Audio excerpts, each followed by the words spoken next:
Hola, ¿cómo están? Vamos a presentar hoy la clase vinculada al modelo EASY que vamos a titular los populismos. Populismo, un término bastante particular en América Latina, va a hacer referencia eh, a formas de gobierno y presidencias entre 1930 y 1960, caracterizados por políticas de nacionalizaciones económicas, desarrollo de la industrialización, de ahí su vínculo con el modelo EASY, generalmente proponen o se desarrollan desde el punto de vista histórico en el desarrollo del modelo EASY, aunque hay excepciones porque el término después se va a proyectar en el tiempo y va a hacer referencia a gobiernos como los de Hugo Chávez en Venezuela. Gran capacidad de movilización de masas, sobre todo en casos como Argentina, Brasil, México, este, y donde hay una mejora notoria de las situaciones de los sectores populares. En el caso argentino específicamente, la integración de un amplio sector producto de la migración rural que va a transformarse en partícipe no solo de la vida social, sino también política argentina, los llamados cabecitas negras. Eh, ya que ubicamos y definimos el término, vamos a nombrar personajes referidos a esto. Estamos hablando de las presidencias de Getúlio Vargas en Brasil, la primera presidencia de Juan Domingo Perón en Argentina, el gobierno de Cárdenas, México, eh, como símbolos de este proceso llamado populismo. En el caso brasilero vamos a tener una política de nacionalizaciones. Vargas va a nacionalizar Petrobras y va a tener un gran enfrentamiento con los sectores empresariales y multinacionales vinculados al petróleo. Va a tener oposición de las burguesías. Esta es otra característica también del populismo y las oposiciones, tanto en Argentina como en Brasil. Vamos a encontrar las oposiciones de los sectores dominantes, el, las burguesías nacionales, sobre todo los sectores terratenientes y los sectores de carácter antiguos en, en la vida política de ambos países, Argentina y Brasil, pero también de los sectores de izquierda que sospechan de estos movimientos como una conspiración contra lo que es la revolución social, con un sentido demagógico, con una promesa sobre el pueblo que en definitiva esconden algo así como el gato pardismo, cambiar algo para no cambiar nada y seguir manteniendo las estructuras de dominación política. Por lo menos hay algunos historiadores o algunas corrientes historiográficas que ven el fenómeno del populismo en este sentido. Vamos a ver ahora algunas interpretaciones historiográficas puntuales o corrientes de interpretación del fenómeno populista.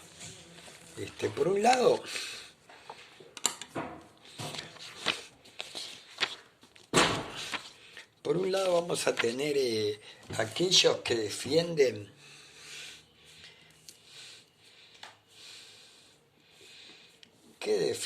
la idea, perdón, denme un segundo, ¿Qué defienden?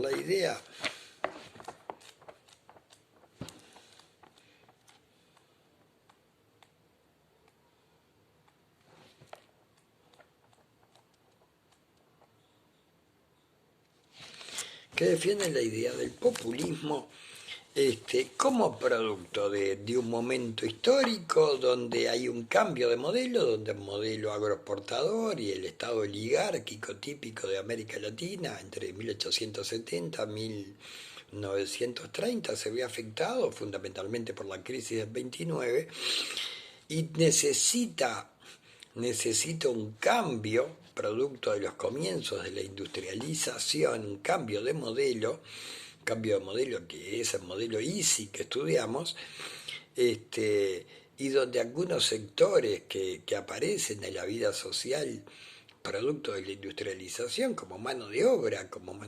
disponible para las obras y que producen migraciones internas y un crecimiento urbano, se instalan en las ciudades y deben ser integrados a la vida social y política y por lo tanto el populismo está vinculado a ese proceso esencialmente económico. Esta es la versión, por ejemplo, que sostienen Cardoso y Faleto y que tiene básicamente una explicación económica. Desde el punto de vista marxista, los historiadores marxistas como Octavio Ianni plantean el populismo como una organización de carácter demagógico que pretende reducir las luchas internas, sobre todo la presión de la lucha de clases, creciente poder que ha tomado el proletariado producto de la industrialización y que en el fondo transforman esos sectores cuestionadores, esos sectores obreros de obreros cuestionadores a una masa movilizada, una masa que toma poder en la vida social, pero que en definitiva termina conviviendo con el sistema es incambiado y todo eso se logra con líderes de carácter carismático, con líderes de presencia, con una organización de carácter político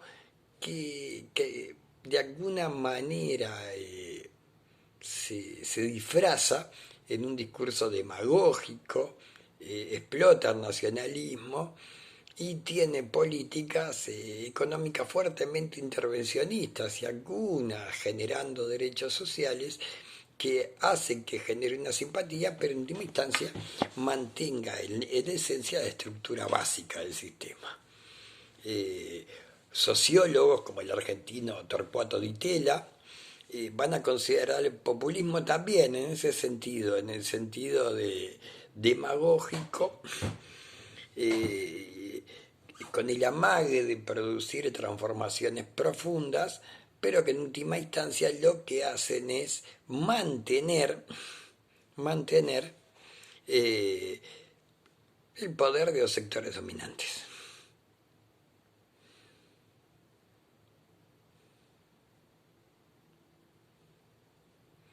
En última instancia también evita transformaciones en un sentido más transformador, más de empoderamiento de la clase trabajadora, más de profundización y construcción de cambios, no solo en lo material, sino en la construcción de un espacio consciente, digamos, un proletariado consciente que es desplazado. En el caso argentino, la lucha sindical de los primeros años es muy fuerte cuando aparece el peronismo con métodos, digamos, sucios de alguna manera, con presión, con coacción, va a ir sustituyendo en este fenómeno por votación y por fuerza a los sectores antiguamente representantes de la clase obrera, clasistas, provenientes de las ideologías europeas, de la formación de los partidos comunistas, sobre todo en Argentina, de la influencia del sindicalismo anarquista. Finalmente, autores como Gallego, Gil Lozano, plantean el populismo como una estrategia de las burguesías nacionales que para poder consolidarse en una transición de carácter económica, del pasaje de una economía agraria a una economía industrial y urbana, utilizan estos mecanismos políticos para poder afianzarse. Bien, hasta acá las definiciones y los planteos de carácter más teórico. Digo, algunos aspectos ahora claves del,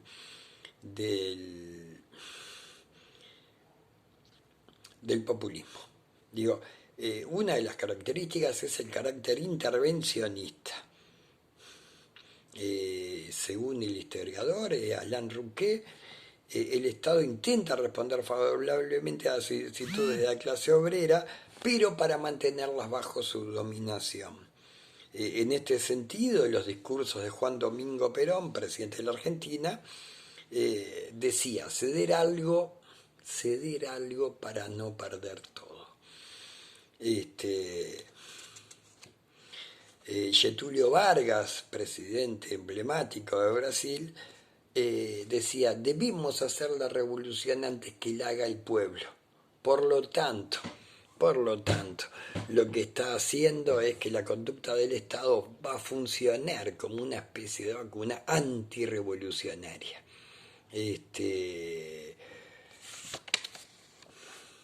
Por supuesto que van a producir un desarrollo industrial, van a tener de alguna manera un reparto un poco más equitativo, una redistribución de la renta que en términos generales y en términos de construcción y compromiso del Estado favorece a los sectores populares. De ahí la figura emblemática de Perón en Argentina.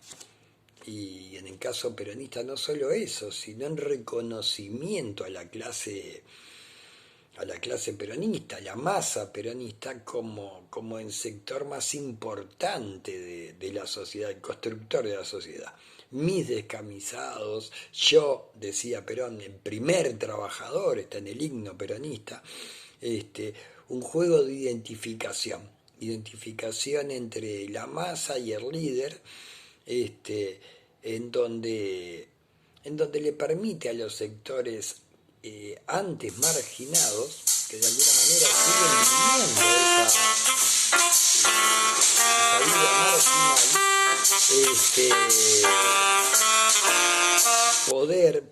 marginal, poderse construir desde el punto de vista social. Un cabecita negra que antes sentía que era lo último de la sociedad, que no es nada,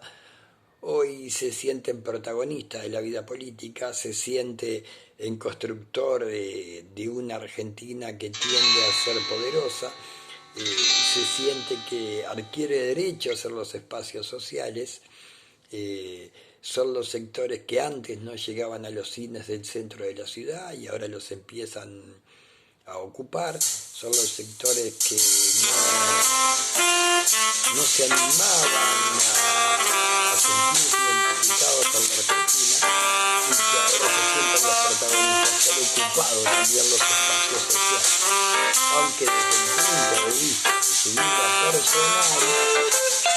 aunque desde el punto de vista de su vida personal siguen viviendo lo que Gino Germani, un sociólogo argentino, va a llamar la sincronía de cambio. Mantienen una vida social y una vida personal a medio camino entre lo urbano y lo rural. Y esa es un poco la característica de esta masa peronista. Son esos sectores que llegan, que ocupan los cinturones de la ciudad, que logran integrarse al mercado laboral, que han cambiado su actividad radicalmente y que tienen en su casa gallinas, huertas, quintas, que siguen viviendo, siguen añorando de alguna manera aquello que han perdido. Y bueno, y por acá la primera parte de este fenómeno peronista, después veremos, peronista y populista, veremos algunas cosas puntuales, alguna profundización más en concreto de la construcción y las medidas tomadas por estas formas de gobierno, ¿sí?